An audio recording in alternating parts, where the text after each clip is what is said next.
Hello? Can anyone around here speak basketball? There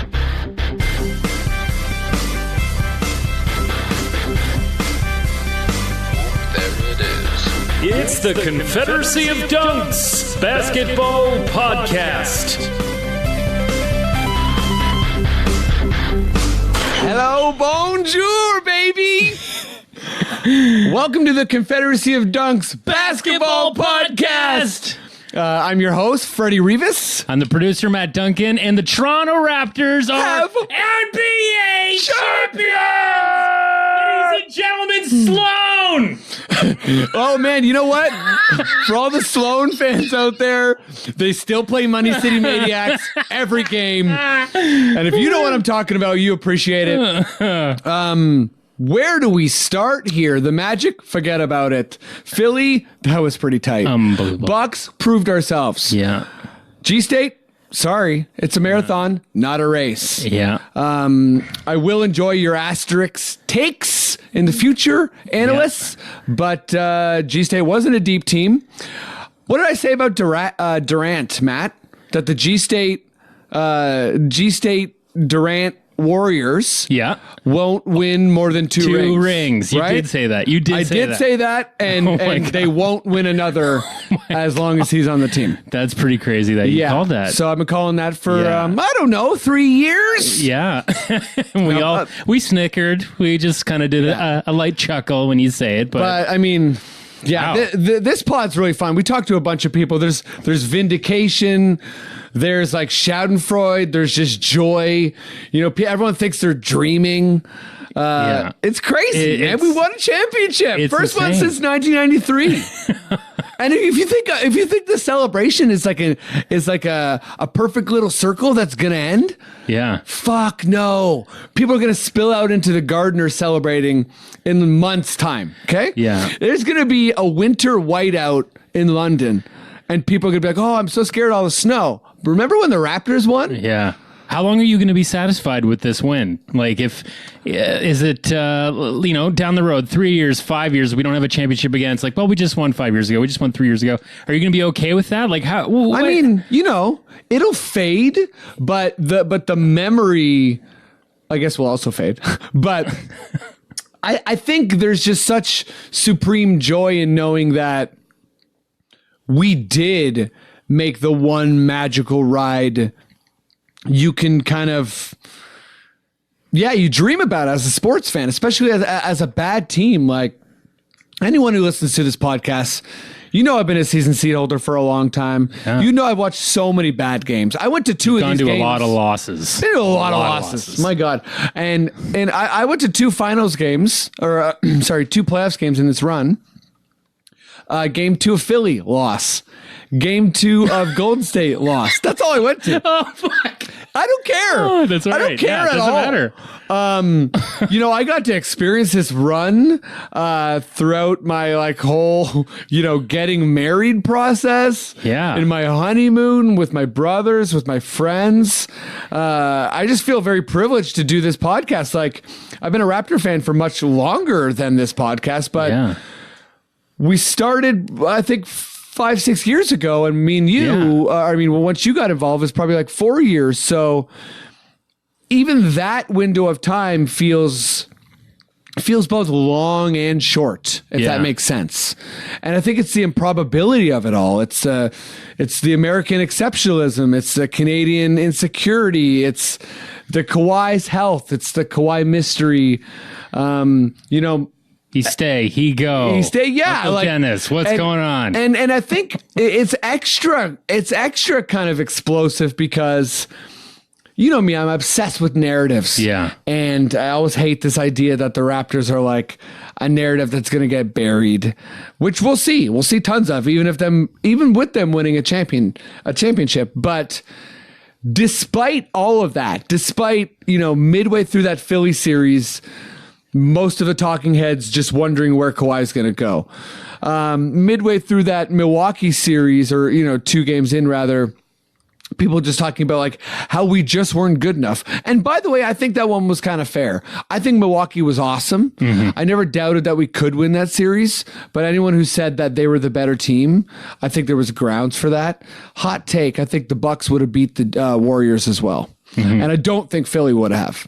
So that's I agree some with Freddie that. hot takes for you. That's a great hot take. And for anyone who's listening to this podcast, wondering if we're going to talk about some of the big moves going on, we're not. Yeah. We're just still living in Raptors land. But I'll drop a hot take for you. AD MVP next year. That's a hot take. I had another super hot one that I forgot. Is Pascal going to win Most Improved this year? No. Oh, that was my other one. But I corrected myself immediately because I said Pascal was going to start in the All-Star game. But then I was kind of like, no, because Kawhi is going to resign and then Giannis and Embiid. Yeah. So as good as Pascal is going to be, like, he's going to belong there. That's my hot take. Oh, yeah. Like, my hot take is that Pascal's going to be on the He's the Mitch Marner. He's the Mitch Marner. Oh, baby. Baby. Everyone was saying all the Scottie Pippen, Michael Jordan stuff. We did that. Yeah. They almost scored as much. They tied. Didn't they tie Jordan and Pippen? I think so. They were did. They tied. Oh, they tied. They tied. Amazing. Yeah. So just to quickly kind of let everyone know what they're heading into for this episode.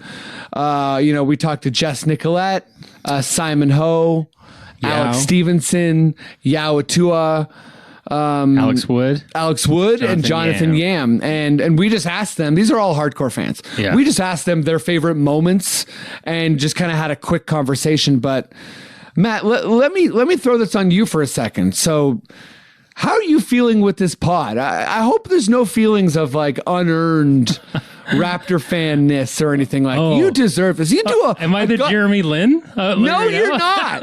And Jeremy Lin deserves it. No, I know. It. Oh my God. I'm just we saying didn't even talk about Jeremy Lin in the pod. We didn't talk about him at all. And I did read that like when they did win, he like had to ask himself, he goes, do I deserve it? Because he's a player that he's played, at least 20 minutes a game his whole career.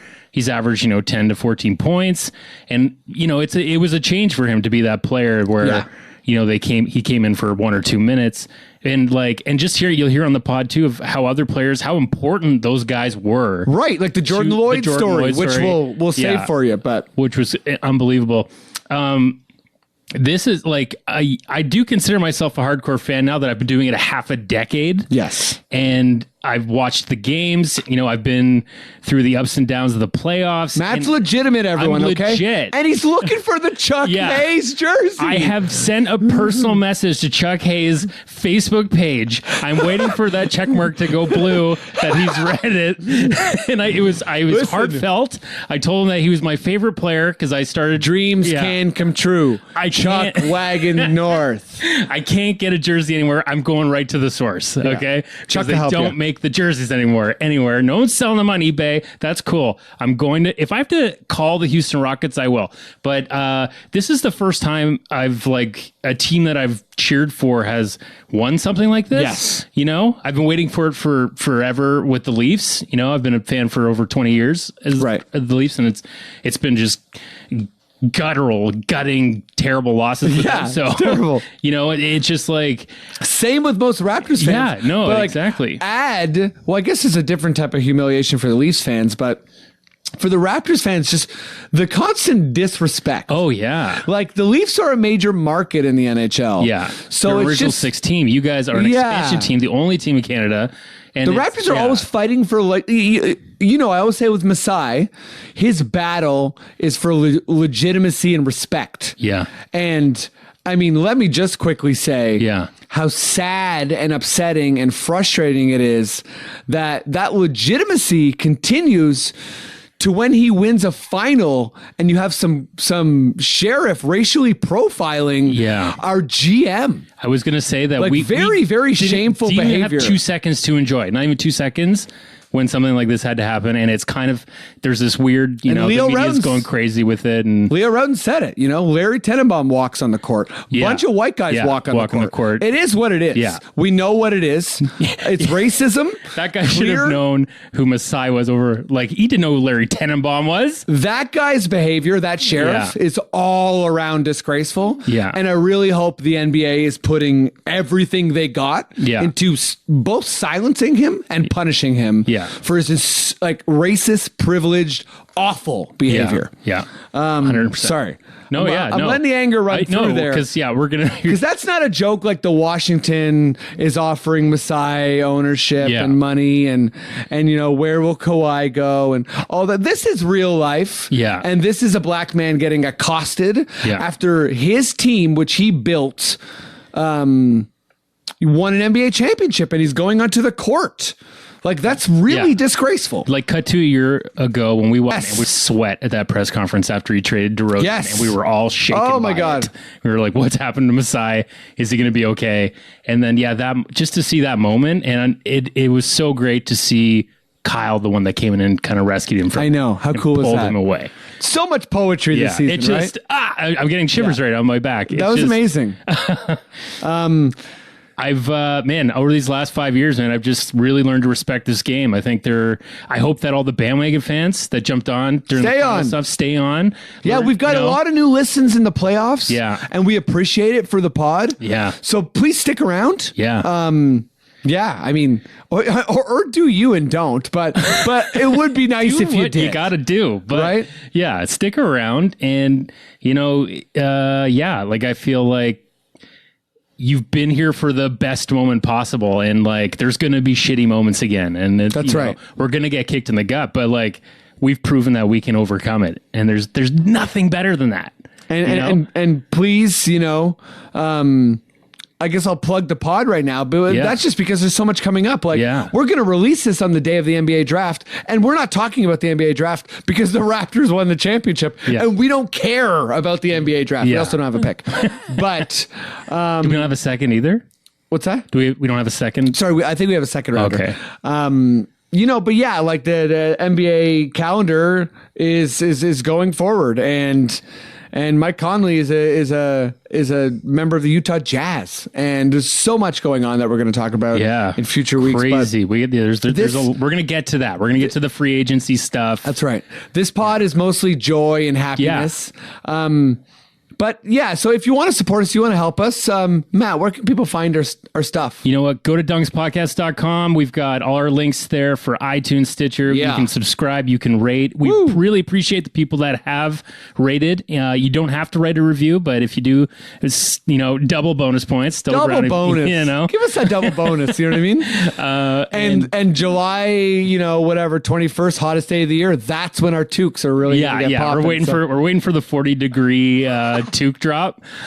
We're going to work on our merch for season 7. You better believe it. But this is the finale of season 6. We've done 31 episodes this year since October. Yeah, since the season. And in some ways, if Kawhi doesn't stay, this is the Kawhi Leonard season. It's like it's a good season to go back on. Our pod has become the Kawhi time capsule. Yeah, hopefully honestly, not though. Yeah, hopefully not. Hopefully not. I've got a feeling now.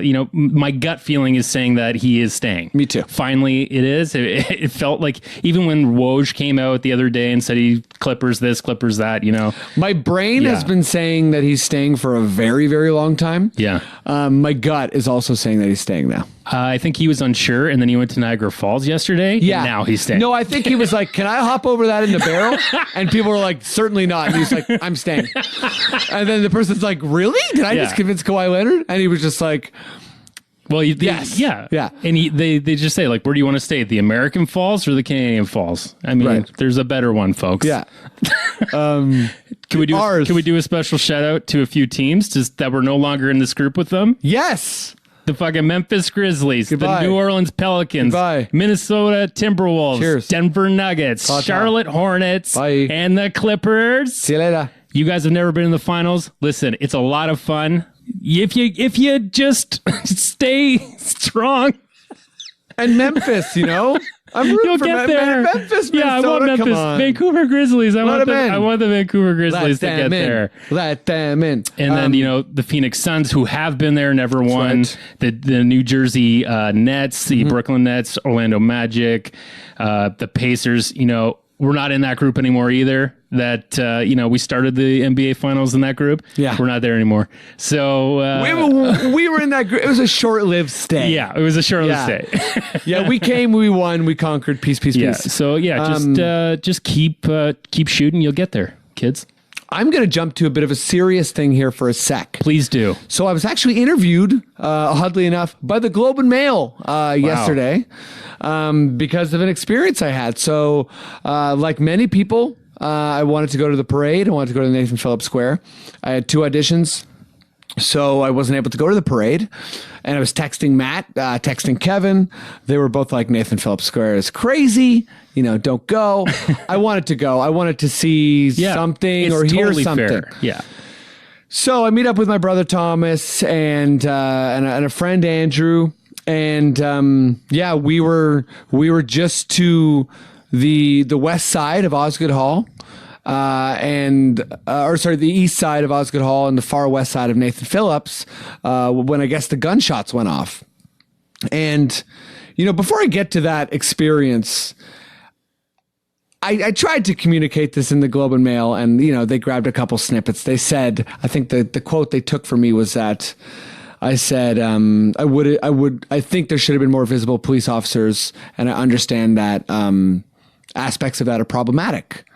And obviously, but I did also say that I felt like we were uncared for, and the quote in the Globe and Mail, the quote in the Globe and Mail article gave me one of those like bracket ... bracket like this guy's just going off or I don't know what that means, but it made me seem like unintelligible and it kind of sucked. It sucked next to quotes. I don't know if John Tory's quoted in the article, but city officials are, and I was like, clearly so I also thought they were interviewing many people, but anyways, it was just me, I guess. But they interviewed me because of a Facebook post I wrote that I think a lot of people connected with. It was huge. And there's also a guy named Mark Baker who needs all of our help and our love. And we'll get to that later in the podcast during Alex Wood's segment, who was much less lucky than I was. But anyhow, it was a very dangerous, overcrowded situation. I think Nathan Phillips is something like 7,000 or 8,000 capacity, and they had, I've heard figures of 55 and 60,000. I've also heard 100,000. Yeah, and I think anyone who was there felt the volatility, felt the danger. Obviously, the parade was late. I'm sure there were logistical complications, and I'm an empathetic guy, but I feel like the city of Toronto neglected its constituents, and it was really, really upsetting to see Trudeau and Doug and John Tory on a stage, and at the same time feel so unrepresented. I don't want to do apples and oranges here, but I don't know how many cops they brought in for the G20. But I have a feeling 100%. They didn't bring in as much to protect this population. And I think that's significant. And I think it's embarrassing. And I think it's negligence on the city's part. And anyways, I was a part of the stampede of people. I didn't run or anything like that. I didn't know what was happening. Basically, they had announced all the players. I'm going crazy, and John Tory speaking, and just just get whacked, and more people panicking and crying and scared than I could ever imagine in my entire life. It was traumatic. I was yelling for my brother and my friend. My brother is trying to help people up, and kids were under piles of people. Who knows how many injuries happened and were unreported, and this isn't, this is all after the gunshot. It has nothing to do with there being no water, the whole venue being inaccessible, no washrooms being anywhere. And I think the thing that I'm most the thing I care about the most is that I don't want the narrative for this, for this potential tragedy. I don't want the narrative to be that a couple knuckleheads brought a gun and shot some people, because we all know what that is. That's systemic, first of all, so we can put that there. Second of all, this was a powder keg. This was an atmosphere where there was a propensity for danger that there should not have been. Yeah. And again, I'm not an organizer, and I know there was millions of people, but it's absolutely not okay. And I think that it needs to never happen again. And I think that many people need to be held accountable, not just the shooters and the violent, the people who incited that with their violence. Anyways, my brother Thomas was I don't want to use the word, but he was a hero. He was amazing. And he basically stood on this grate and was yelling like, calm down, and trying to reconnect families and creating paths for families who are trying to escape. And like, just to let anyone who might be thinking, well, why were you there? No, sorry, I really put on a voice there, but we tried to leave an hour before, but we were basically kind of kettled in by Elm Street, University Street, and you could get out via Queen. Yeah. But there was a lot of pushing and a lot of like people you'd have to upset along the way. So we kind of just decided, we'll stick around, Yeah. Anyhow. Like I was south of King on Wellington, and I didn't realize what like Front and University was. Like, I'm so glad I wasn't there. Like that whole, like, all of in front of Union Station was just full of people, and it's crazy how quickly that people can disperse, right? So, when the stampede happened, like I just, I'm really glad you're okay. Yeah, you guys are okay, because it's just like you have to be like they have to do better. You know what? This isn't our last championship parade in the city. Yeah, and even though it was our first in a long time, it's like.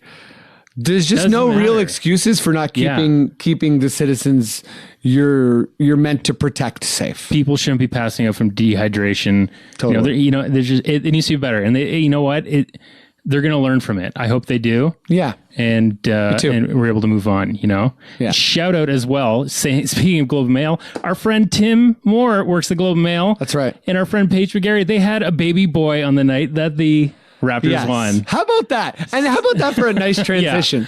A good omen. Give it up to Calvin, everyone. If Calvin, you're at home, Calvin was born on the day the Raptors won. Yeah. And also Tim has one of the best shots of the parade.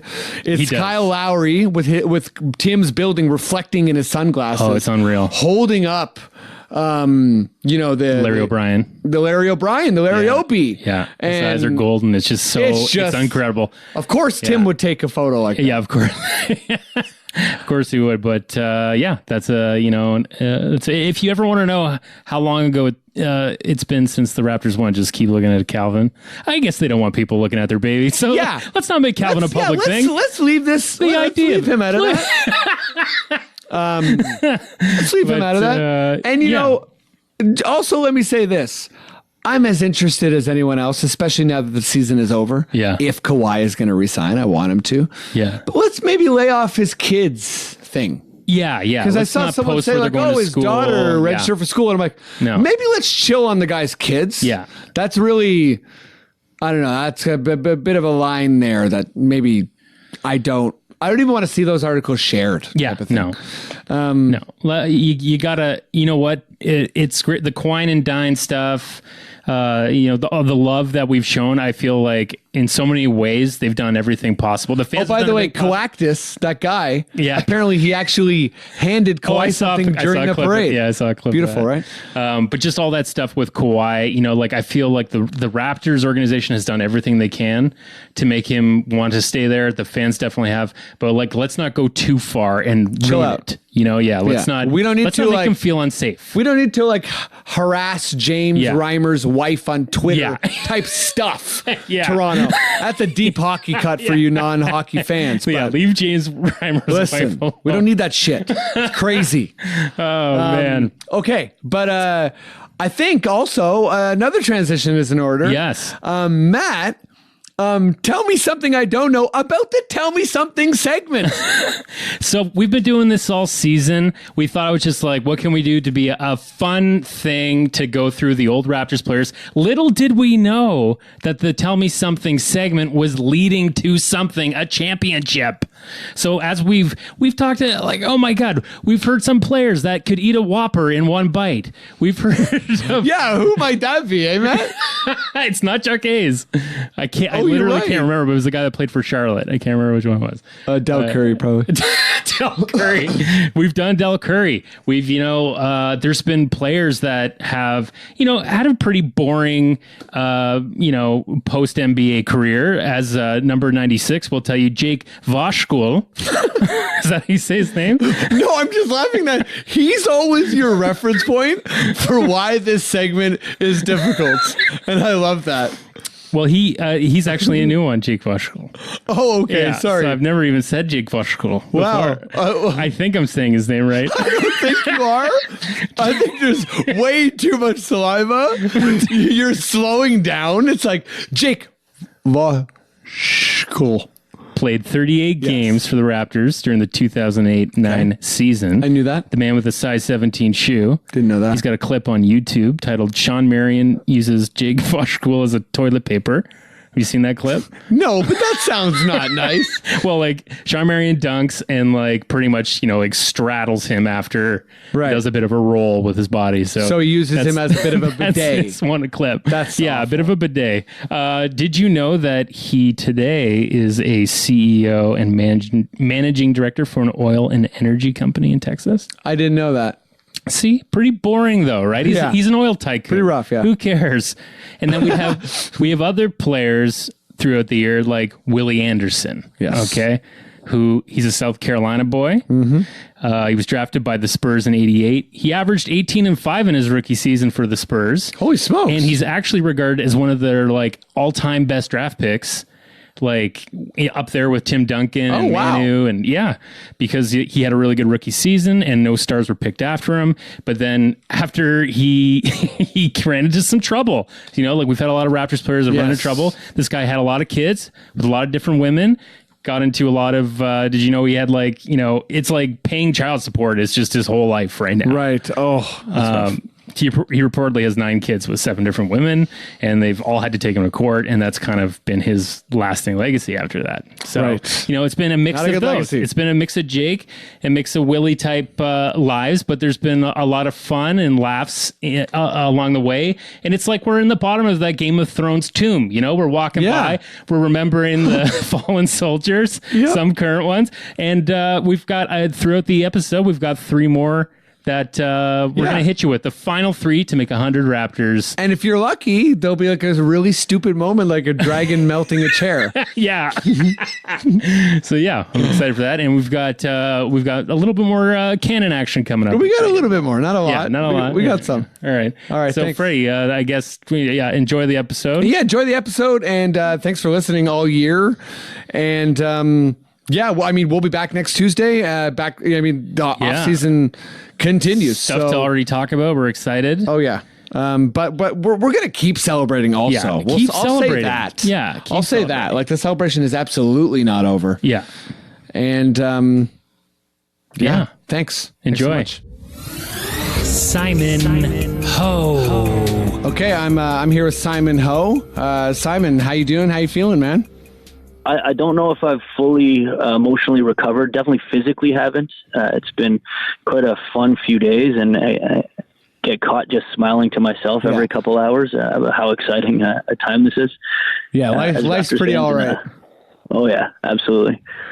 So, do you have a kind of like a favorite moment from this this Raptors playoff run, or a lasting feeling? I guess maybe.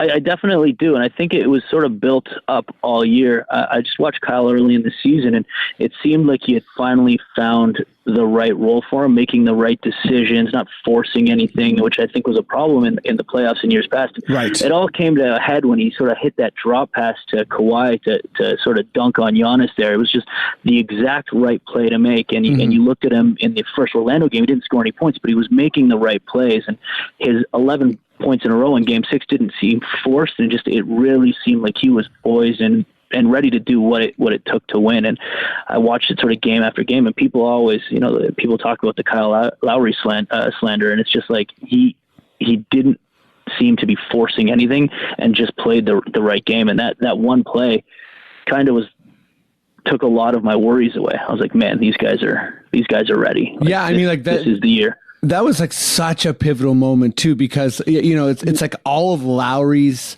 crafty skills put into one bag. Like he's blocking off one defender, he's kind of pushing Giannis as he makes the pass, or as Giannis goes to block Kawhi, and he also gives just a little bit of a look to Siakam. So the defender has to be honest there, and it's all of like Lowry's kind of like crafty journeyman style, like what makes him so special was like all on display in that play. 100%. And it's like you look at the way he built, like I think this Kawhi move helped it in a way that he didn't have to force his offense, and no, you're Pascal, right. Of course, stepping up, being a 20-30 point scorer at a lot of times, he wasn't the second option on offense, and so that just allowed him to dictate his pace and the way he played his game, which is, I think, a beautiful thing to see and come to a peak. And you look at all this hate that he's gotten for his playoff performance, and he was arguably our second best player, in the playoffs, just for the stuff that you don't count as stats. There's no, how many how many charges does this guy take? How many defensive plays does he make? And I think that was that point where, for me, it was so exciting. It's 2 points, the same as any of the 2 points, but it's not. It's such a motivating, mood-changing play right there. What's that old Vince Carter commercial? Like my coach said 2 points is 2 points. My coach couldn't dunk. Yeah, that's right. No, it's real though, because and all the momentum that was like leading up to that, and I remember when Colangelo got Kyle, me and my buddy Kevin, who I started this podcast with, we were jumping up and down, being like, we got our Billups, right? Because anytime I had imagined the Raptors maybe winning the championship, it was something like this. It was like this magical team that was put together. Like I could never envision a super team for the Raptors.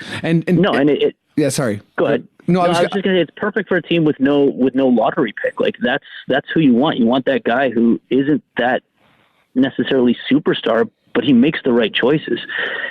And people call him the heart and soul, and it's that stuff that it's like, yeah, you know what, you're not wrong.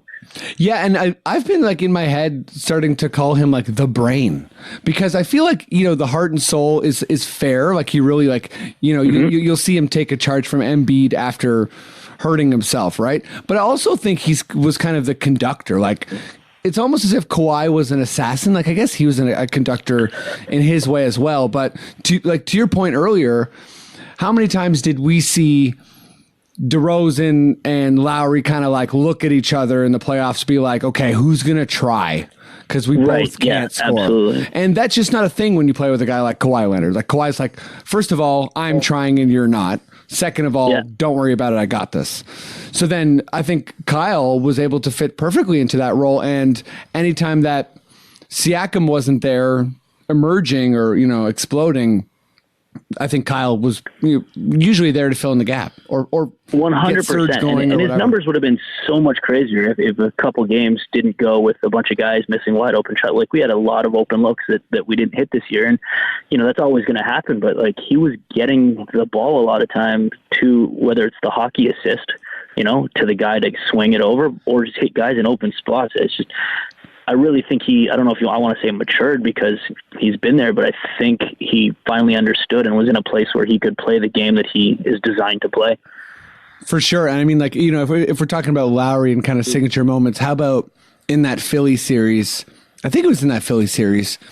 It was one of those plays where it was just like a key rebound. It was at the end of the game and he just slapped it to Danny Green. Oh, yeah. Yeah. And it was just like a presence of mind, little thing that is never going to be like a 3 on the stat sheet.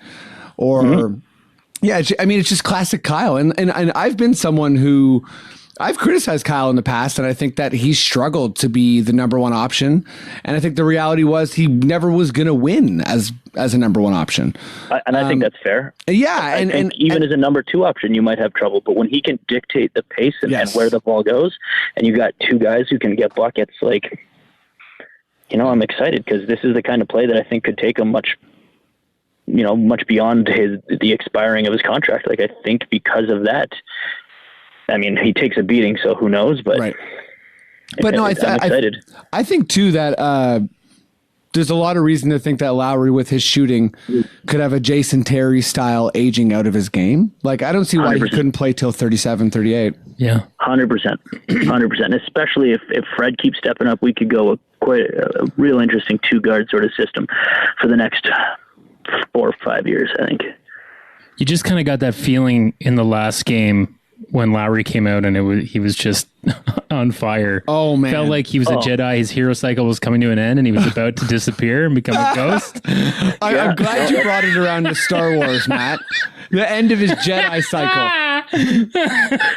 That's what, it was him. No. If you even noticed, he was a ghost when he lifted up the trophy. It was just...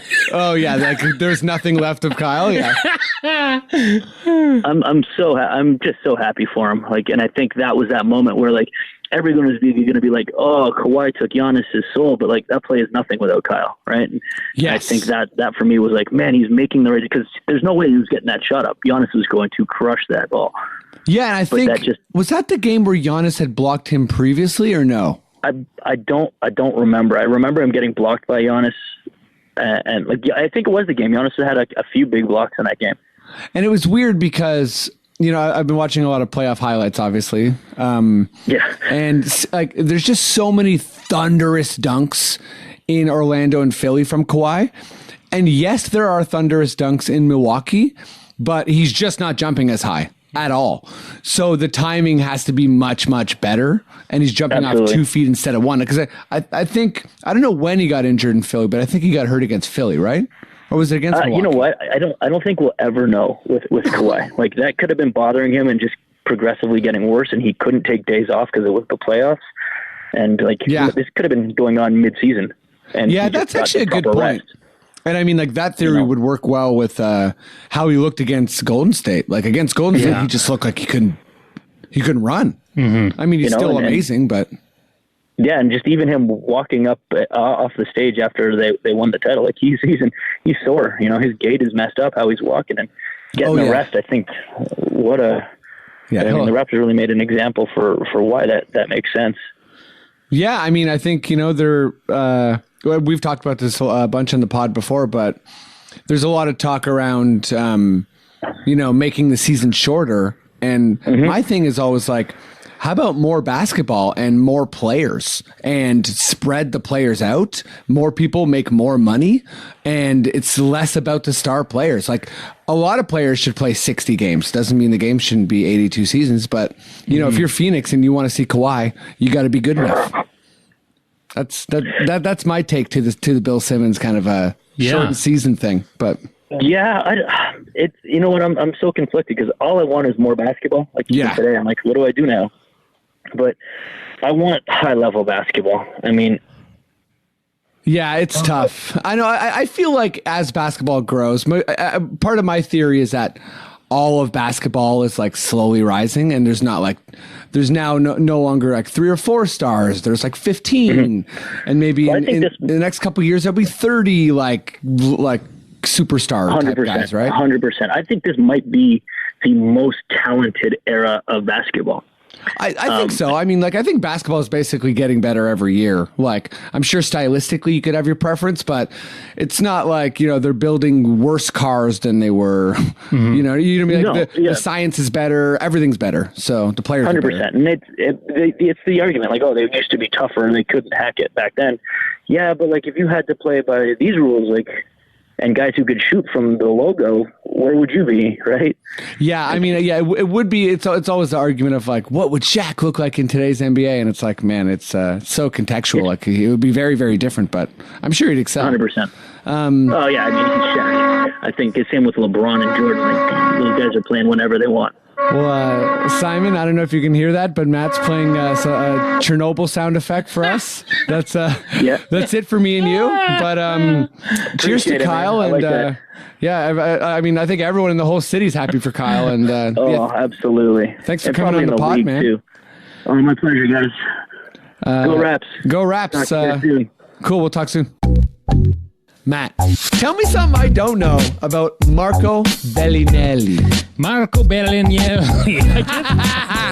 I can't say the Italian names. He played. He played one season for the Raps in 2009. He joined Bagnani. Is that right? That's right. He played 66 games and he averaged 7 points for us. Did you know he was the first Italian to be in the NBA Finals and also to win a championship? No. With the Spurs? Yeah. He's the first one. I didn't know he was on that team. He was on the team that beat the Heat. Yes. Yeah, he was on that team. I did not know that. Well done. Do you know he has a fedora tattoo on his forearm as a tribute to his grandfather? I didn't know it was a tribute to his grandfather or that it was a fedora. I thought it was a weird piece of poo. But yeah, I'm so glad I cleared that up for you. Yeah, I saw it a lot of times. Didn't really figure it out. When he was drafted by G State, he came over from Italy and he didn't know how to drive. So did you know he brought a friend to be his personal driver while he was in G State? That's weird and hilarious and amazing. Did you know that his teammates nicknamed him the Cookie Monster because of his love of American cookies? And it actually became a bit of a problem and they had to restrict his intake. Wow. Bellinelli, he's up on the cookies, sir. Jess Nicolette. Okay, I'm here with the denim god, Jess. Hello. Hi. Jess, how are you doing? Do you have a championship glow? Oh man, haven't you been on a cloud for the past week? Yeah, it's been awesome. It's just been otherworldly. It's been insane. Yeah, it almost sucks to not have something to watch, not have a highlight to watch every day about us winning.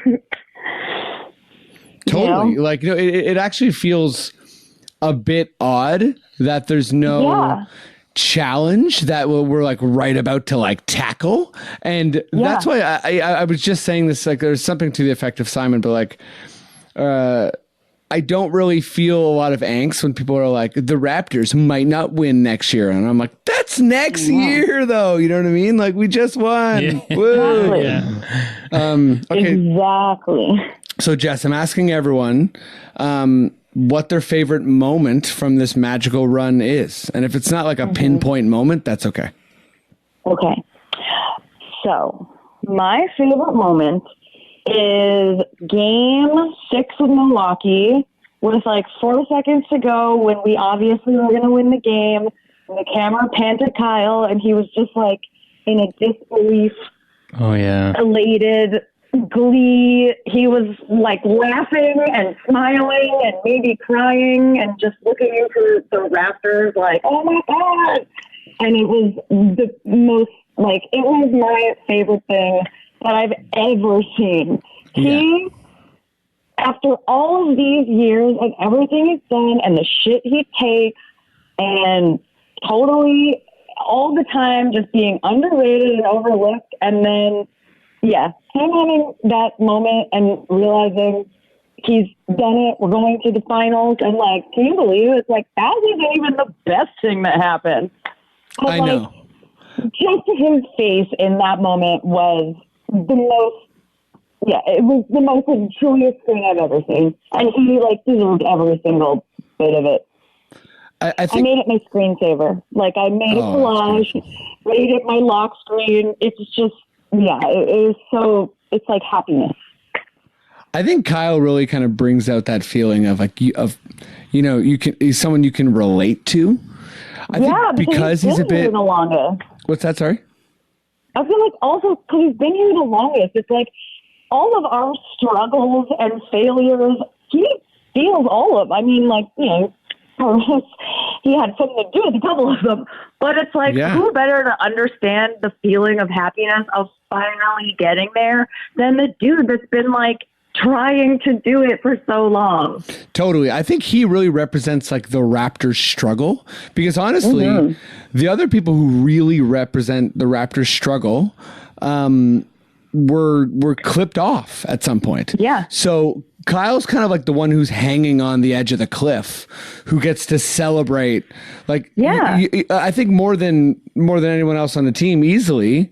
And most people in the franchise, short of like Wayne Embry, he really suffered quite a bit. Like, he didn't suffer as much as a guy like DeRozan, obviously, but Kyle definitely had a couple years of like being on a bad team with the Raptors. Like even before the playoffs. And he's cantankerous, he's innocent, he's joyful, he's a pit bull. He's everything. He's he's so relatable because I feel like you can feel his hard work, and seeing it pay off is just lovely. It really is. And I just also to see, like, to your point about like him being playing for the Raptors, having to like struggle, go through that, be on a team that everyone always complains about and overlooks. And then everyone else that's ever been in that situation, aside from like DeRozan, obviously that was horrible and it sucks that he was, shipped away-ish. But everyone else that did, went through that stuff left us. They left. They just were like, oh, we don't want to stick it out. We're going. He stayed, dealt with it, lived through it, played through it, and then like delivered a fucking trophy. Okay, can I ask you, when that moment He's my happened, guy, like forever. Did you cry? Oh man, I have cried so many times throughout these, like this postseason, that it is. I mean, ask me when I didn't cry. It was, I'm a crier. What do you want? No, crying's great. It's but just like to see those emotions is so special. I could like relive that forever. And you know what? You get to, because Jess, you're a champion. Matt, you're a champion. Freddie, me talking to myself, I'm a champion. A champion. Jess, we'll have you back on the podcast soon, but just cheers to Lowry in that special moment. Yeah. I was in Collingwood on my like mini honeymoon, and I stayed up all night basically watching those Bucks highlights. I really did. It was insane. Me too. It was like, how many times did you watch that and watch the city react and watch them pick up the Eastern Conference trip? Like, it was just like, reliving these things is just like, it's still not old. I'm still doing it. It's not old at all. Yeah, we should. We're gonna have some celebration parties. Like, I think even in a couple years, we should reunite or something. I mean, we will see each other again, but in general, folks should make this a deal. Like, it does have this feel, though, doesn't it? Like, what do we do now? Do we just walk off into the sunset? Is this? I think so. No, now we all take on climate change. Like, you know what I mean? Okay, Jess, we got to make some more calls, but thanks, buddy. All right, you're welcome. All right. Bye, champs. Bye, champs. Bye. Yaw Attuah. So I'm here with my buddy Yaw. Hey guys. How you doing? How's life as a champ, man? Yeah, you having fun? I'm glowing. I'm living my best life. It's just dreams coming true. It's just like it's a real reality that we just get to live in. Do you feel like a winner, or are you processing? You know what's happening? Every day I feel like I'm coming down. I have a doubt, like, did this really happen? Yesterday it was like the biggest one I had. And then I opened up my mail and my Raptors 2019 champion hat had come in that I ordered moments after the game ended. And so like it renewed it. I was like, yeah, this is a real hat that I get to wear in town that signifies we won. That's good stuff. Yeah, I feel like people are having a fun time like ordering their championship merchandise. Oh yeah, Matt just had an experience. Yeah, I've spent I spent close to $300 on merch.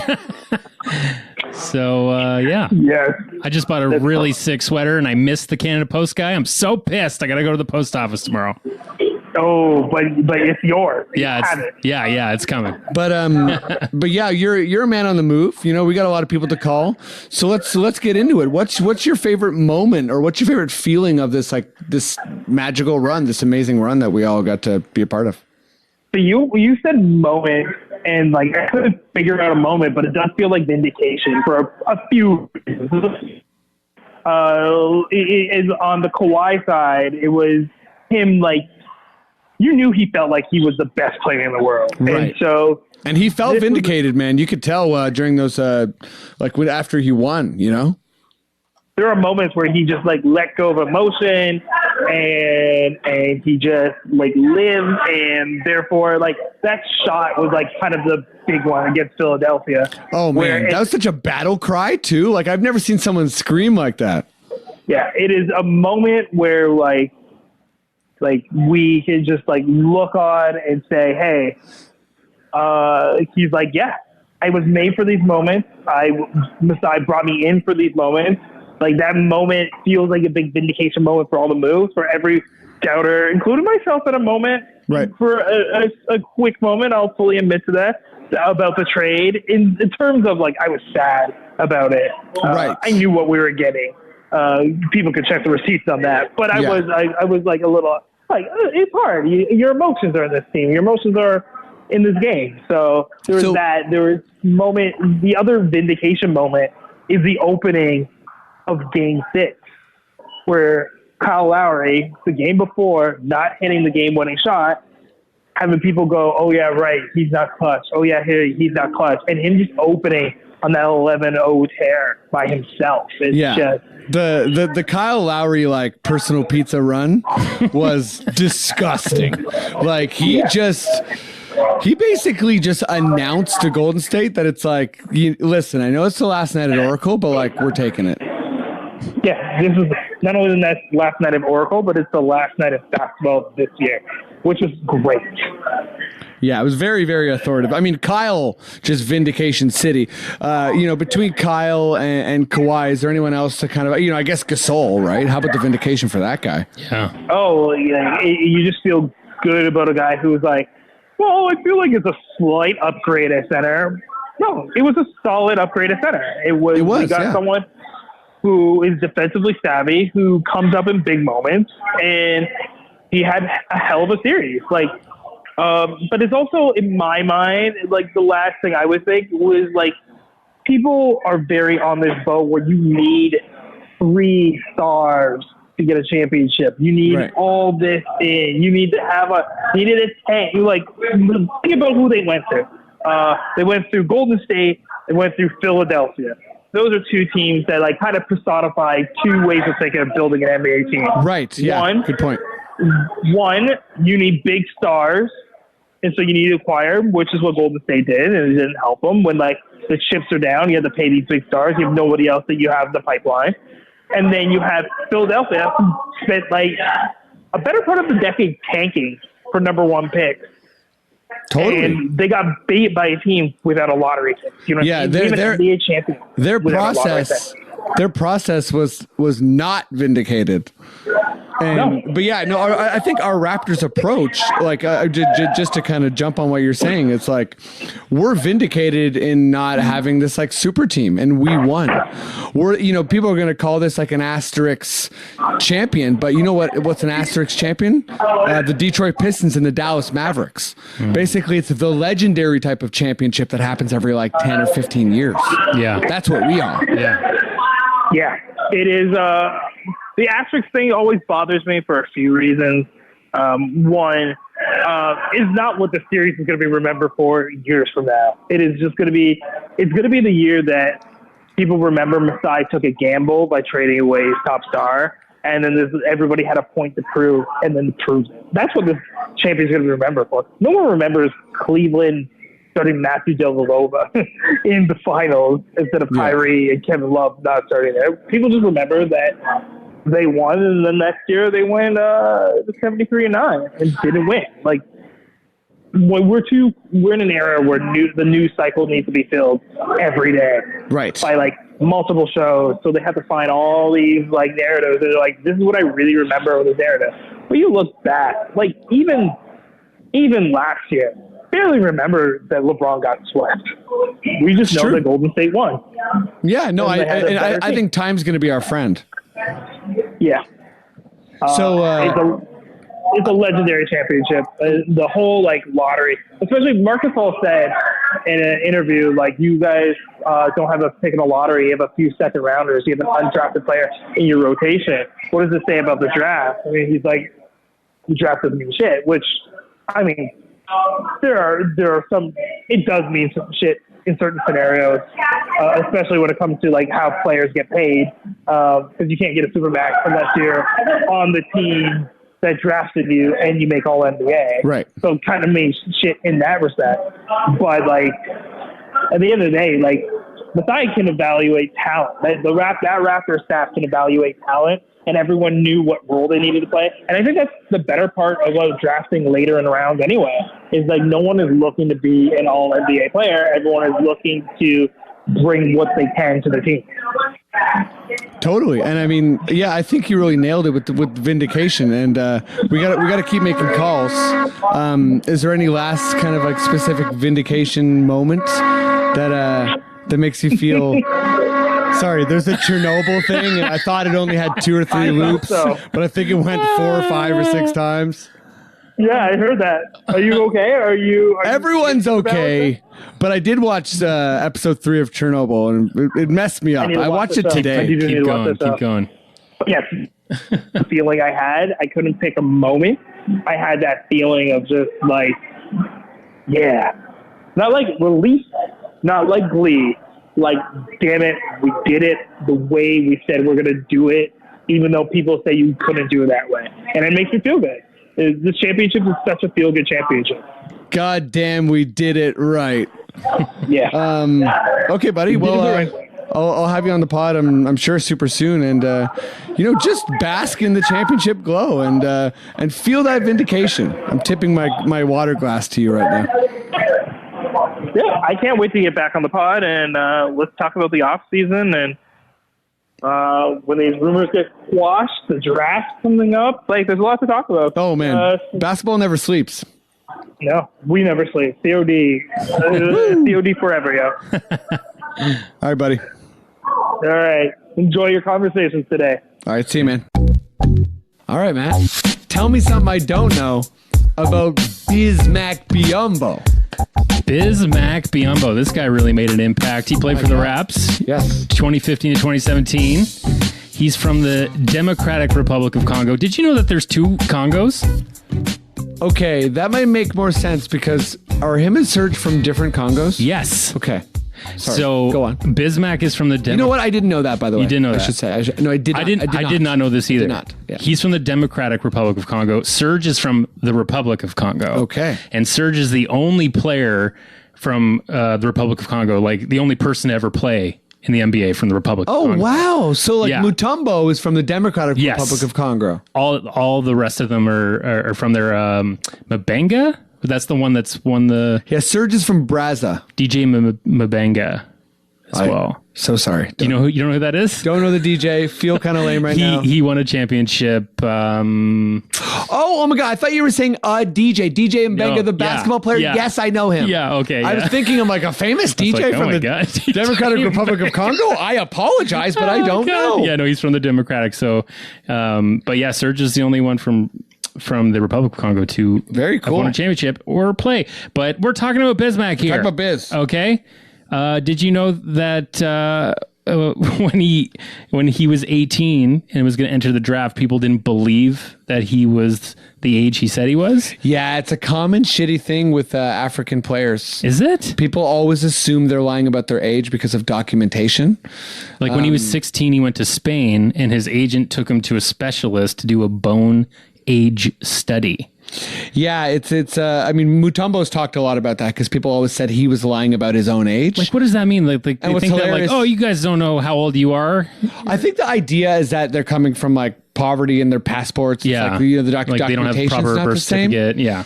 And that if you play kids that are younger than you can kind of like skate by. Mm-hmm. But let me just, I know you got more, but let me just say how ridiculous that is. And I think Mutombo should have, hopefully, I mean, we have that with Serge. People always doubt his age as well. But Mutombo, I thought, put that to bed because people always said Mutombo was older than he actually was. Yeah. But by their standards, Yeah. he still played to 45. Right. So if he was lying about his age, Yeah. Mutombo played to like 50 something. So That's yeah. insane. Anyways, Well, that's pretty much all I have for Bismack. I was really the Congo thing really Okay. Give me away. Can I? I mean, Yeah. 10 out of 10. Tell me. 10 out of 10. Tell me. I got something you might not know. Number 99. Okay, Biz. Do you remember when they asked him in the conference finals if he was afraid of LeBron? Do you remember what he said? No. He said, "No, I'm only afraid of lions." I swear to God, dead serious. That's amazing. And that was, remember Serge in that, or remember Biz in that series? Yeah. Oh my God, it was incredible. He was so good. Yeah, I mean, like, the Raptors got obliterated, but anyways, we're champions. Yeah. Alex Stephenson. Okay, cool. I'm here with my longtime buddy, Alex Stephenson. How you doing, buddy? I'm doing well. I'm doing well. Thanks for having me. No problem. Have you, are you on a bender or are you, what's going on, I mean, I've said this to a lot of people. I've said to a million people over the years, the Raptors will never win a title. I gave up hope long ago. And as such, it still doesn't feel real. It doesn't feel like it's possible. Yeah, that's a pretty, I think for hardcore Raptors fans, that's like a pretty common vibe. I'm actually, okay, can I just make a quick observation? I think that you can kind of get a sense of a Raptor fan if they're still in total disbelief. I think they're like, that's part of being a super duper Raptors fan. Mm-hmm. Whereas if you're like, oh, that was great, like what's next? Yeah. Like me and Matt were just saying, like, we feel like what's left? Like just walk into the sunset here? Like well, and that I feel like dishonest claiming like I'm a proper Raptors fan at this point. Like I'm still very obsessed with the NBA, but I remember the season that Sam Mitchell got fired just kind of like broke me. I was just like, fuck, I'm done with this team. I'm out of here. And I just coincided nicely with the rise of League Pass, so I just started watching a lot more other teams as well. Wow! So we have a traitor among us. I wouldn't. I still have a Chuck Swirsky bobblehead, so I don't feel like I should be. Anyone who can name Chuck Swirsky, let alone know that he has his own bobblehead night, let alone has one of those, you're fine. Yeah. So. Wait, so let's. I'm asking everyone the same question and just seeing where it goes. Do you have a favorite moment or feeling from this finals run? So the thing that I got the most excited about was Marc Gasol in Game 1 of the finals because, as I mentioned, I sort of became like a League Pass nerd and always followed the Raptors, but also followed a ton of other teams. And the Grizzlies were one of those teams. And just to see, like, remember the Pau Gasol trade in 2008 or 2009? Of course, they got the rights to Mark. Yeah, exactly. It was a controversial trade. It was like Javaris Crittenden and throw-ins for Pau Gasol. Yeah. And it was just like, oh, the Lakers lucked out again, right? And then it kind of ended up being a fair trade. And just seeing the Gasol go from, at that point, just being a throw into the trade who may or may not ever play in the NBA, like he was the 48th pick in the draft. And then those grit and grind teams when they beat the Spurs in 2011, when they were the 8th seed, beating the 1 seed, that run to the conference finals in 2013. And just the fact that grit and grind team, like him and Mike Conley, just held on for so much longer than anybody would have anticipated while the league changed entirely around them. Mm-hmm. And I was very excited to see him come to the Raptors, but I was afraid that he was awesome against the Sixers specifically, like on defense when they were matching the minutes with Embiid. Like that was really fun to watch, but I was kind of worried he'd get played off the floor against the Warriors. And he was so good in the first quarter of the first game of the finals. And I can't believe I was ever worried about it. That's a great point. His foot speed on defense, right? Like he would show for just the right amount of time to slow down Steph Curry and then get back to his guy. It was awesome. No, you're right. And like, I think that's probably, I was pretty high on the Gasol trade because I know there was a lot of kind of like JV Gasol debate. And I honestly never thought it was very close because I too am a League Pass person. And I've been watching Gasol. Gasol was the best big passer in the NBA way before anyone ever knew Jokic's name, right? Yeah, so sure. and he's, he's a defensive player of the year caliber guy who basically can't jump. He's just an incredible type of player. And the fact that he developed a 3 late in his game because he played with guys like Tony Allen and Zach Randolph, who just like, it just wasn't going to happen. And then also with him and Conley, like Mike and Mark, the way that Memphis has retooled in the last couple of years, like I think people just thought they were going to be, I think to your point, people thought they were going to flame out harder than they did. And that's a testament to those two guys. So when we got Gasol, I mean, I remember talking with my brother Thomas, just how he's the type of guy, like he's just not going to let this opportunity slip. He's going to make the most of it. And it was so cool to see Memphis rooting for us, Sorry, I jumped on the Marc Gasol love too. I had to. Yeah.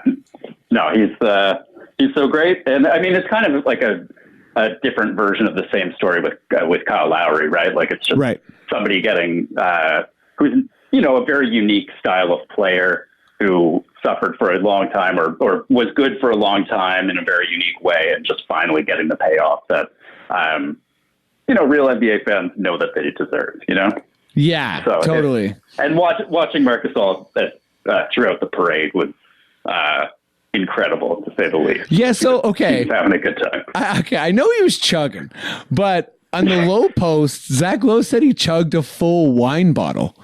He did. That's like Andre the Giant stuff. Yeah, everyone was drinking rosé because of that. Rosé sales went through the roof. Really? That's good stuff.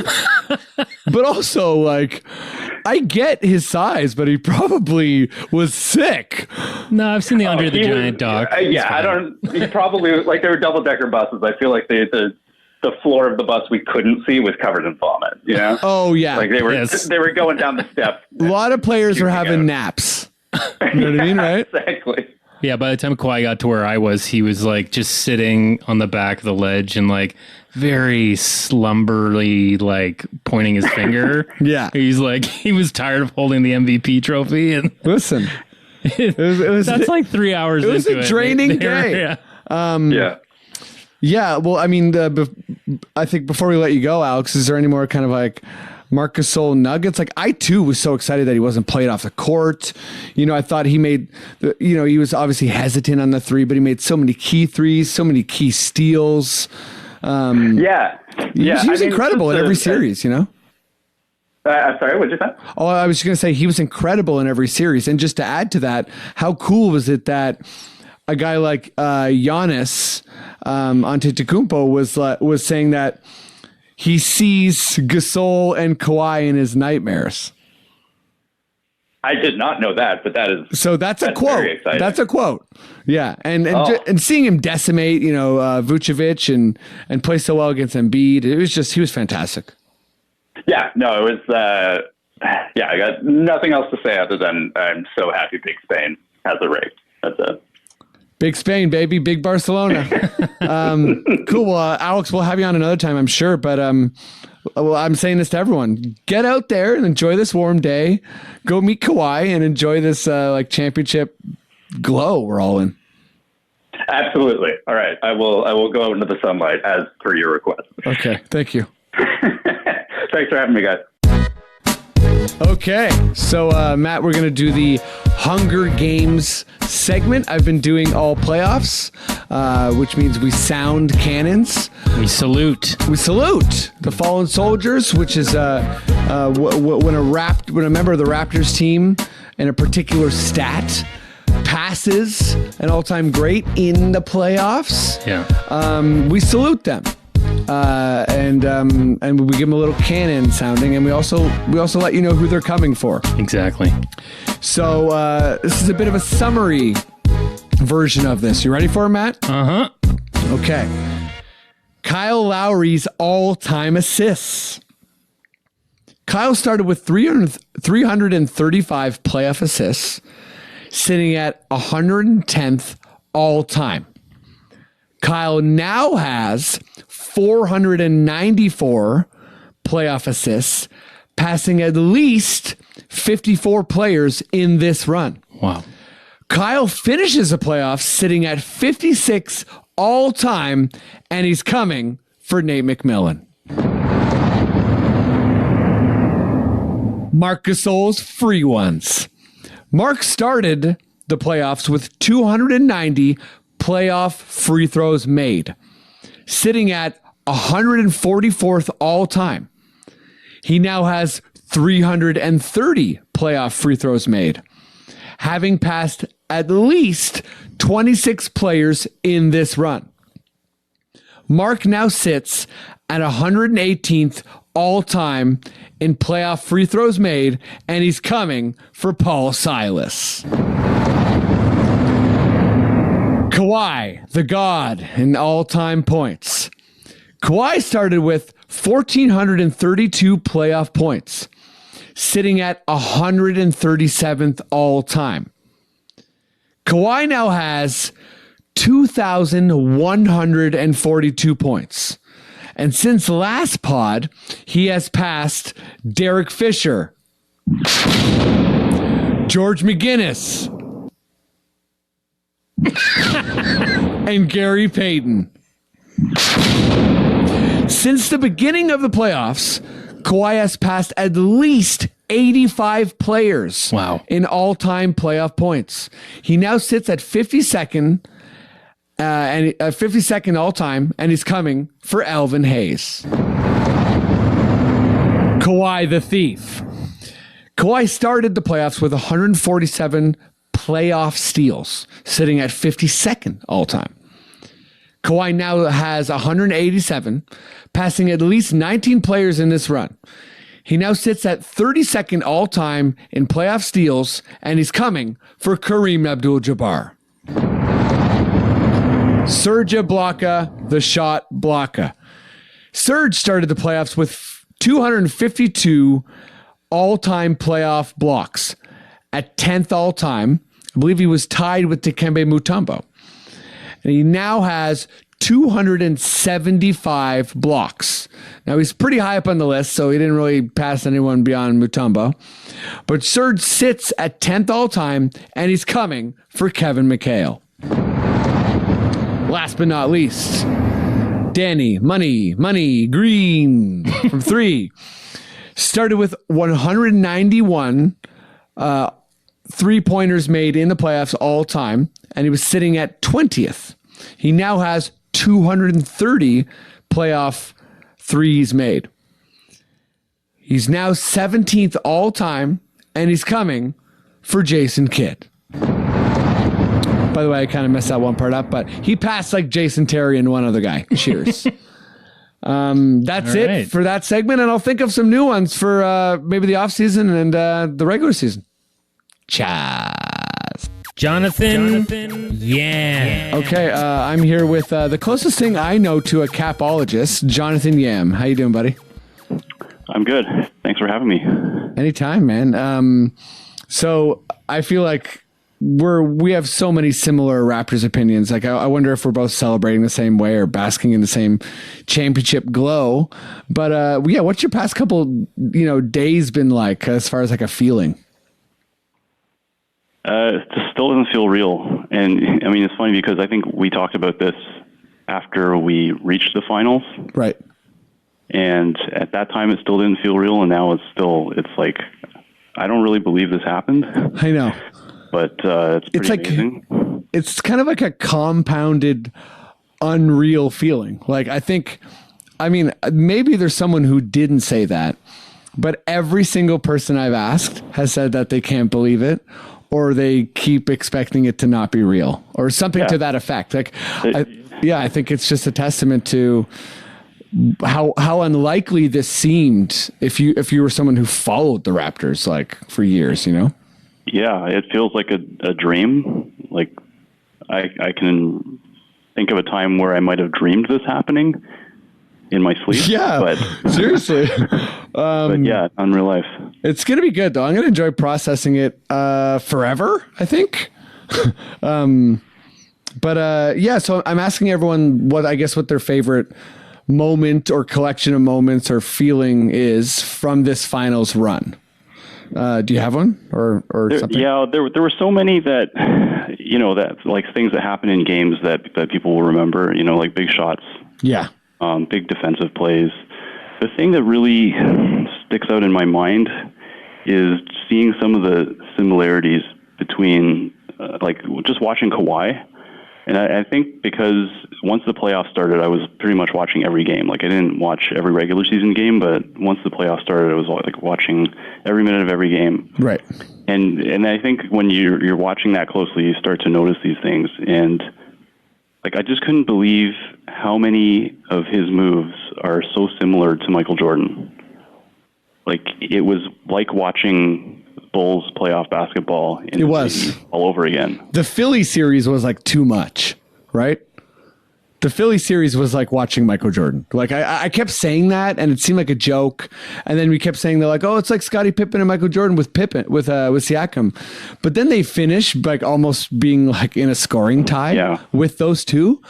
And I was kind of like, then it actually was. Like, I feel like we're just assume we're hyperbolic because we're Raptors fans, but it was a legendary playoff run. But you remember, like, when somebody came up with like a compilation of clips showing how similar like DeMar and Kobe were, right? And you could actually like put them side by side, and the moves that they would make would be like almost identical, like perfectly timed and perfectly synced. Like, this is kind of what it felt like too, like watching some of these plays. I think so, and for me, it was the killer instinct too that gave me eerie Michael Jordan feelings, because, you know, I think Kobe's one of the greatest players to ever play the game, but to me, it's a pretty significant gap between him and like the top 5 guys. Like, I think it's fair to have Kobe outside of the top 10 or, 9th or 10th or something like that. But the way Kawhi was playing, like, I've never seen Kobe come anywhere near that effective on the court in a playoff scenario. And the numbers back that up. And then, also, Kobe's never even been on that kind of planet. So that's why I think the Michael Jordan comparisons, they're kind of real, because when he hit those back-to-back threes against Philly, it felt like the Portland Shrug game.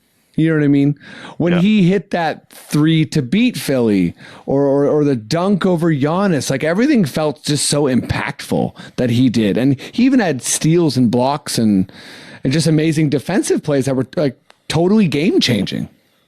There was one play that just sort of really turned on the light bulb for me, and I think it was during the Milwaukee series where he had the ball and he palmed it, obviously because he has gigantic hands, but like, he did this ball fake where he was like, he did a fake pass and then just took it back, and it was like, that was sort of the one where I was like, holy crap, that looks exactly like MJ. Yeah, the ball palming, it's really good you point that out, because the ball palming, I remember watching early Vince, and Vince had some of the same type of Michael Jordan ball palming. It was just like such an aggressively easy way. All those players, they palm the ball so easily that, they could catch it with one hand and never collect it with two, and they can hold it out of bounds, and they can fake pass. And there's times where Kawhi was like holding the ball in front, like right in front of a defender. And I think he was just confident, like, if you smack the ball, you're going to smack my hand, and my grip is better than your smack, Yeah. And then I think just like watching him working in the paint, like one turnaround jumper after another too, it was crazy. Yeah, it was just deadly. Now, as far as like, Kawhi and Michael Jordan moments, like, that's going to be something that I think, because of Kawhi's career being so different to Jordan's, it's always going to be kind of like a weird comparison. But as time goes further, I think people will be able to square just how good he was on defense, because I'm already hearing a lot of like, oh, well, LeBron's numbers were better last finals, and they were. But I just don't think that anyone would ever argue that LeBron makes the same defensive impact that Kawhi does. And, that's kind of what like pushes the comparisons further to like, okay, well, who is a player that's this good on defense and offense? And you kind of end up at Michael Jordan, because other than that, it's bigs, and it's just too hard to compare. Like, Kawhi like to Hakeem Olajuwon, right? Yeah, in terms of guys that can do a bit of everything really well. Yeah, it's It's pretty magical, and I really hope he stays and we can watch like more of his greatness, and his greatness like is associated with us. And then maybe like when we win a second championship, we can start to believe that we won the first one. But Jonathan, you said you had another moment for me, didn't you? Yeah, it's also Jordan related, but okay. I want to talk about Jordan Lloyd. Okay. Oh my God, this is great. Okay. Someone saying I want to talk about Jordan Lloyd. It's like, it's probably okay, the first time it's ever been ever. You're said, royalty. You're royalty in my books. Just pausing and being like, hey, guys, we need to talk about Jordan Lloyd. Yeah. Yeah. I'm in a good place. Yeah. So, I mean, I think he deserves a lot of credit. I mean, I think most of us saw him just sort of in his bench role, being sort of the biggest hype man throughout the playoffs. Mm-hmm. But there was one the of the whole things jersey that kind of came out.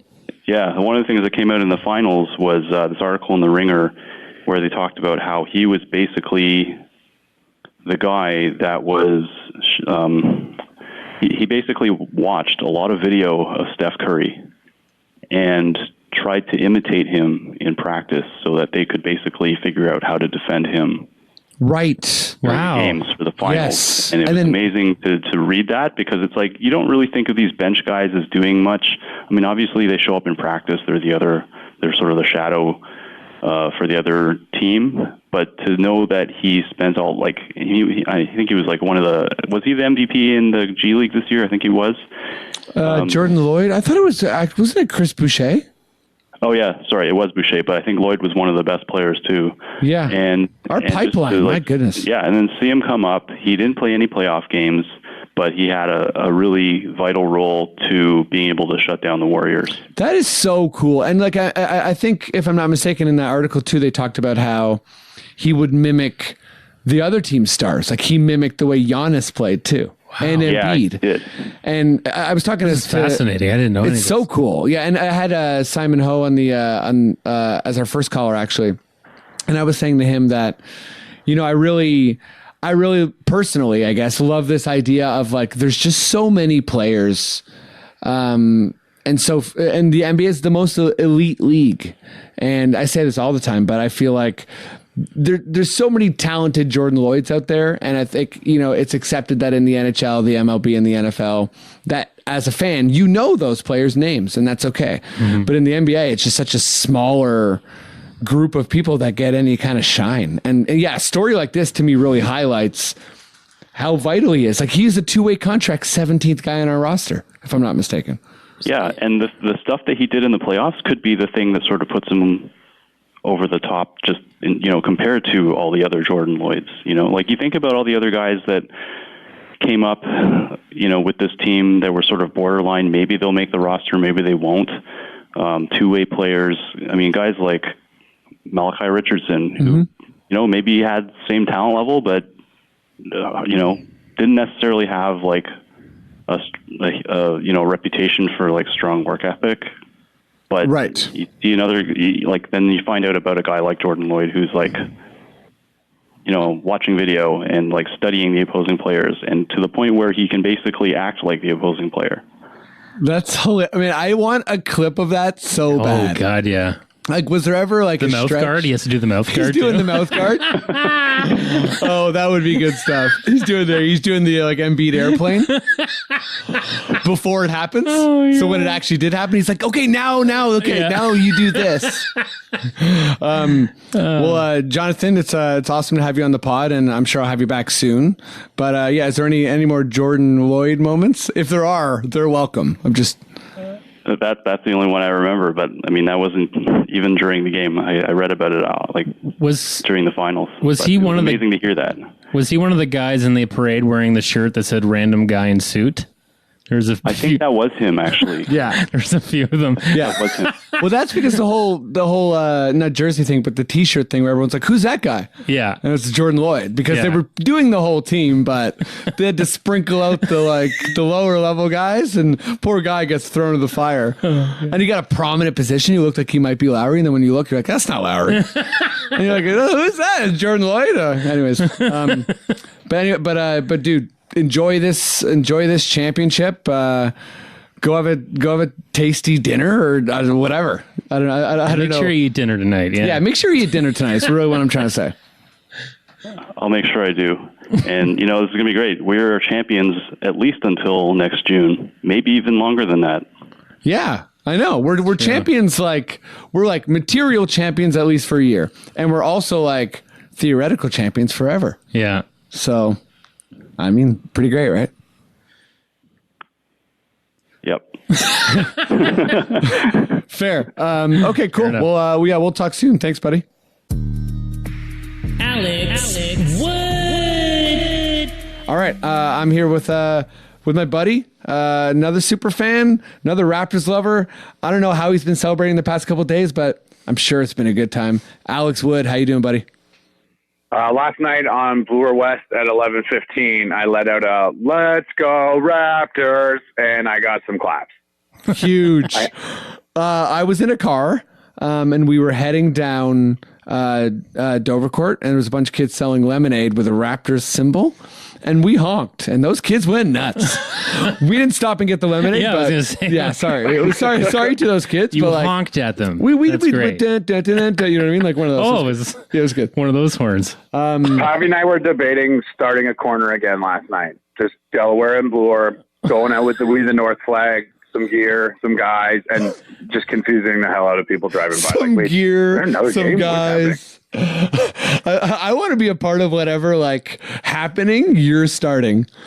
We'll get some gear, we'll get some guys, we'll make it happen. I feel like you would. Well, that's one of those things that would for sure go up on at least the ringer. Some Toronto Raptors fans are still celebrating in the streets. That's the headline. You print it. Yeah, I think we need to go ahead and do that. Because why the hell not? Or a Trinity Bellwood's viewing party, all on our cell phones. Let's just all go watch the Game 7 shot at the same time. That would be amazing. I actually would love to have some type of viewing party for, whether it's the Raptors, game in 30 minutes or something. If you just who knows? I used to work at the Bloor Cinema. Maybe the Bloor Cinema could do 4 hours, 16 wins, yeah, the best right? of the run. Oh, yeah. Yeah, the best of the run. You just do the 30 minutes. So great. How great would that be? Listen, I'm going to make some calls. Commentators, and then you try real hard to get... Everyone's on ecstasy. I'm going to make some calls, okay? I'll get the ecstasy. I like it. Okay, yeah, you get the ecstasy. Wow, you take it easy. Okay, but so Alex, is there... I'm asking everyone this. Is there, a favorite moment or a feeling... from the run, from the championship run? Well, I'm going to whip out my hubris for a second and just admit that I went to 6 games during the run. I went to game 2 of round 1. So that was really nice because the feeling in the building was we're not letting this team lose, because we dropped game 1 when for the first time ever we didn't think it would happen. I know. And then we just killed the Magic. And that place I went to so many important games. Round 1, game 2 was as crazy as that place was the rest of the playoff run. Yeah, people were we knew it wasn't a fair fight, but we also knew that DJ Augustin hit that 3-in-1. I wasn't worried, but I think more than anything, we were expecting and wanting to crush that team. Mm-hmm. Yeah, honestly, that night was like an exorcism for a lot of people, you could tell. Yeah. So that was nice, but obviously doesn't compare to a lot of things. And then I was at game 5, round 2, and that was great because we killed the Sixers, and that was a swing game in that series. Yes. Was that the game where we responded to... No, I'm sorry. That would have been game 4 when we were kind of had the win where we responded to the Embiid plane.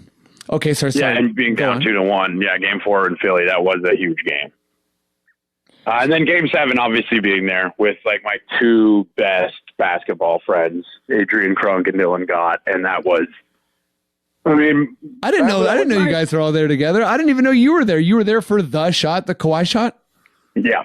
And that's something you're never going to forget. I swear to God, I was the last person to know it went in. You talk about disbelief.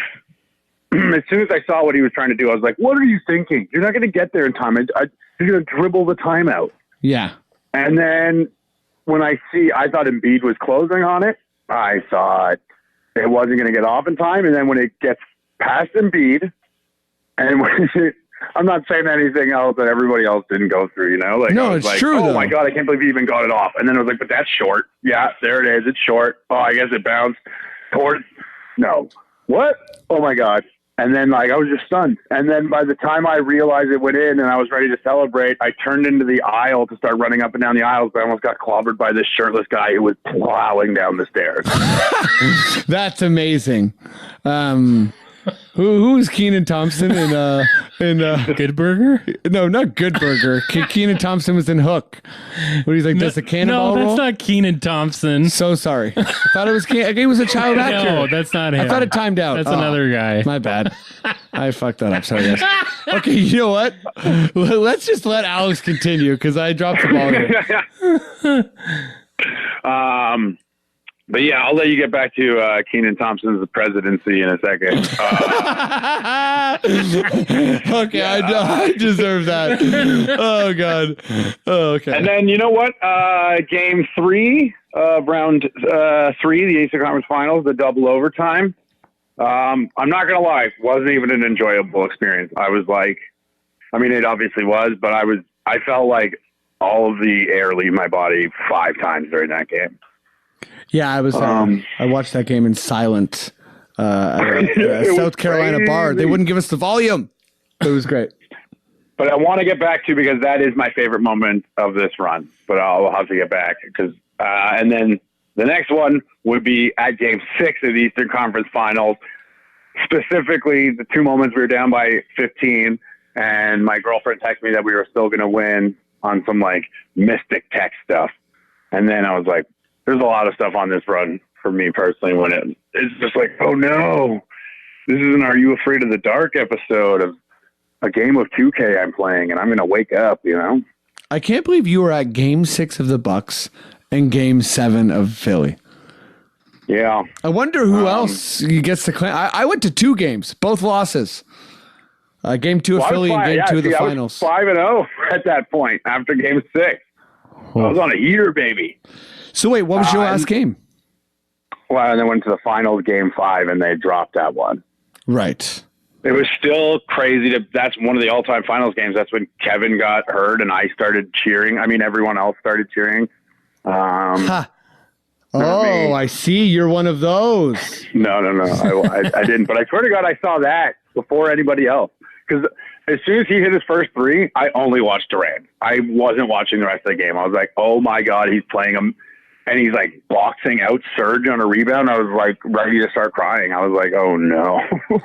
Yeah, it's pretty unreal. That game and the way he got hurt and how big of a deal it was. Unbelievable. We actually haven't recorded since that game itself. Mm-hmm. Like that game, I mean, just the games you were at, dude. Like that game is gonna like the Durant injury and that game, like that's gonna change the course of NBA history. Like we'll be talking about that for a long time. So for you, like, is it a combination of moments, the games you went to? Well, mine's a little bit weird because after the game, 3 double overtime Eastern Conference win, this car drove by and I went to the game with Fraser Young and yelled out the window some stuff that I won't repeat, but the stuff that I will was, you're still going to lose in 5. Bastard. And it had Wisconsin plates, and just, I think my favorite moment is just like picturing everything, the rest of the series for that one guy. That's my favorite moment. Of the having yelled that, and then knowing that he didn't win another game. That's fun. Oh yeah, super fun. Like every big moment, the rest of that series, I kept picturing him. Like Kyle stops, turns back, throws to Kawhi, left-handed poster.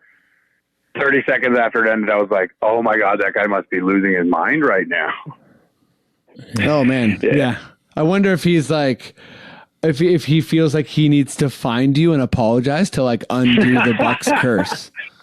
Well, that's the thing, right? I was so like, oh man, I wish I was filming at the time or something. Yes. Because you just want to like look at that person after. Just eye contact is all I want, and I smile. I don't even have to say anything. It'll all be done with the eyes. Yeah, get that guy. It was so emblematic, you know, of like just, it's so nice. You know what I mean? Like we are not this joke franchise anymore. We're champions. That almost means as much as the title to me. I don't know how you guys feel, but like you can't dog us anymore. Like you can't. No, and I mean, I've said it a bunch of times already on this episode, and like to anyone who will listen to me, that any negative thing anyone says about this run or about this team or about Toronto, you can always be that petty person in a conversation who just points to the championship. And it's like, okay, we won though, right?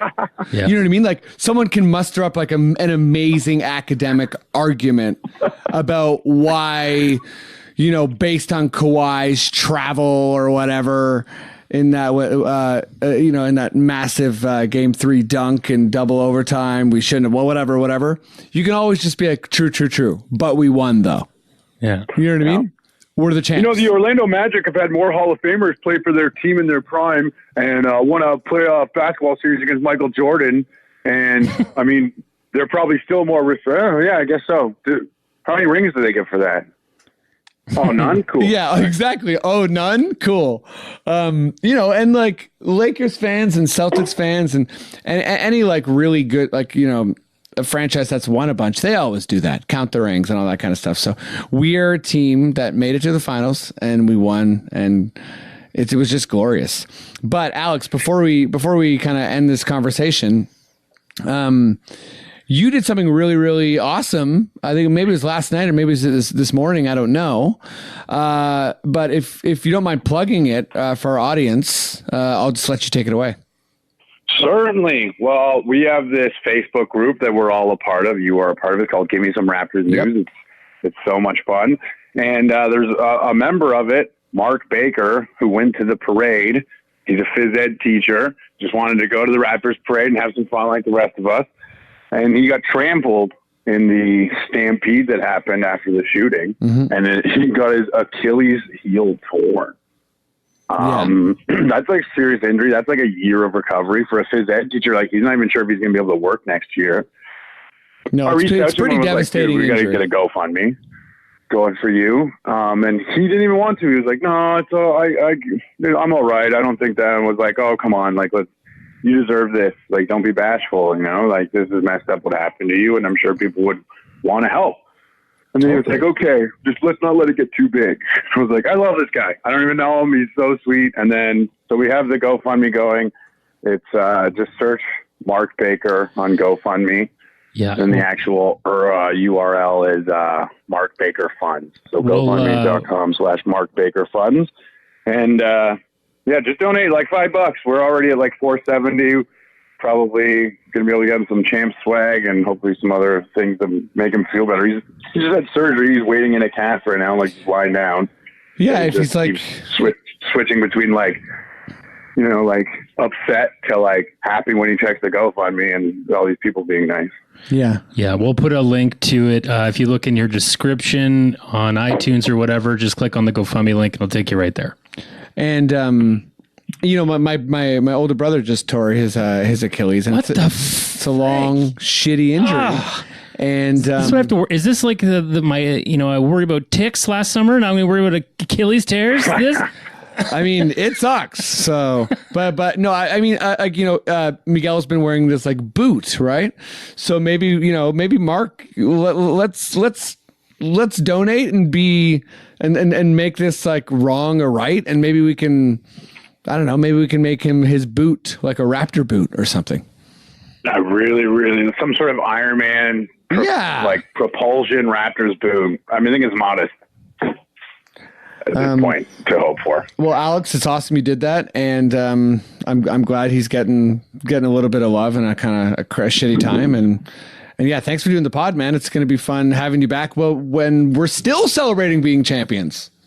That's when every single day I'm going to say, the reigning, defending, yes, NBA champion Toronto Raptors. Oh yeah, well I got to build that into my intro for next year. 100%, Matt. Let's get together. We'll come up with some cool stuff. Sweet, sounds good. Awesome, thanks, Alex. Okay, we've arrived at the end of a certain road, a fun road. You know, a road where we did a lot of learning. I was impressed. Sometimes I was angry. Sometimes you were really angry. Sometimes I was delighted. Sometimes it was a bit of a bit how angry I was, but then I was like, does Matt think this is a bit or not? Or who am I even? A lot of weird bits by me. Yeah. But Matt, tell me something I don't know about Muggsy Bogues. The 100th Raptor. The 100th Raptor. Drafted by the Washington Bullets. The smallest player ever in the NBA. Woo! Was an expansion pick for the Charlotte Hornets in 88-89. Love it. Same year that the Miami Heat came into the league. Just so if you guys want to know. Oh, they want to know, buddy. And I didn't know that. He played 83 games for the Raps from 99 to 2001. Pretty much just one season. I think he played 3 games in that second season. Okay. It's not too much. And that would be his last in the NBA. Did you know that he is still the Hornets' career leader in assists and steals? Wow, no, that's incredible. Still, yeah. He was for minutes played. Not Kemba? No, not yet. Kemba Walker just passed him for minutes played. He was the leader in that, too. Wow, that's incredible. Isn't that nuts? Did you know that post-NBA, he worked in real estate for a few years? Rocket, buddy. And then he quit because he got offered a job coaching in the WNBA? Yeah, I knew he was a coach in the WNBA, but I didn't know that. I didn't know the real estate bit in between there. You know what? I've constantly, during all these players, I wanted to see one player that appeared on this show. Did you know he appeared on the show Hang Time to speak out against steroids? I feel like I must have watched Hang Time at some point. You didn't watch it? No, I mean, like, sorry. I feel like I must have seen this. You caught it. But I don't remember that. So I don't remember Muggsy Bogues on it. I used to watch it. That's what I mean. You know, every episode it starts with Muggsy at the buzzer shot. Like, I can't not think about that when you see that Kawhi. You know, they did it first. Cheers. Cheers. Did you know he was in Joanna Man? Sorry, go ahead. Did you know he was in Joanna Man? I need you to go ahead and repeat that. Did you know he was in Joanna Man? What is that film? I keep saying it is 3 different ways. It was a movie, yeah. I don't remember what it's about, but it was... I feel like it was like he was pretending. It was a guy pretending to be the opposite sex. Maybe I could be completely wrong. I could be completely wrong. No, I didn't know that, or that movie existed. He's dressing up in some way. Cheers. I feel like. Yeah, dress up, buddy. Did you know that before he was nicknamed Muggsy, his nickname was Apple? What? No. Yeah, his nickname was Apple because he used to cut his hair short, and people said his head was shiny like an apple. That's not nice. I wonder. Do you know where Muggsy comes from? I think is it a basketball thing because he was really good at doing steals? Oh, mugging someone? Maybe. I don't know. I didn't know this too, that he had a 44-inch vertical. I mean, I wouldn't be able to like measure, but I knew he could jump ridiculously high. He could dunk, but his hands were too small to palm the ball. Right. That's the only reason he didn't. But he could like catch an alley-oop. Yeah, and there's a rumor that someone saw him do it in like a pregame or something. Oh, really? Yeah. So it's like he probably has done it. And the last thing I'll say about Muggsy Bogues, the last thing I'll say in this segment. Oh my God! Did you know he used to fly Steph Curry around the locker room in Charlotte like an airplane? Oh, really? Yeah, that's pretty cute. And that makes a lot of sense. They're really good friends apparently. Because he like grew up. Yeah, Steph grew up in the NBA, which a lot of people don't realize. Yeah.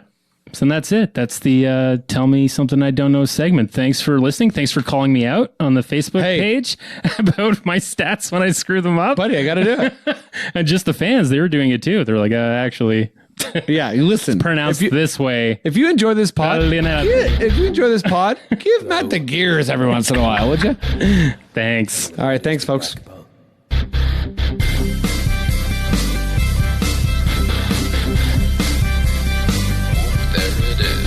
It's the Confederacy of Dunks Basketball Podcast.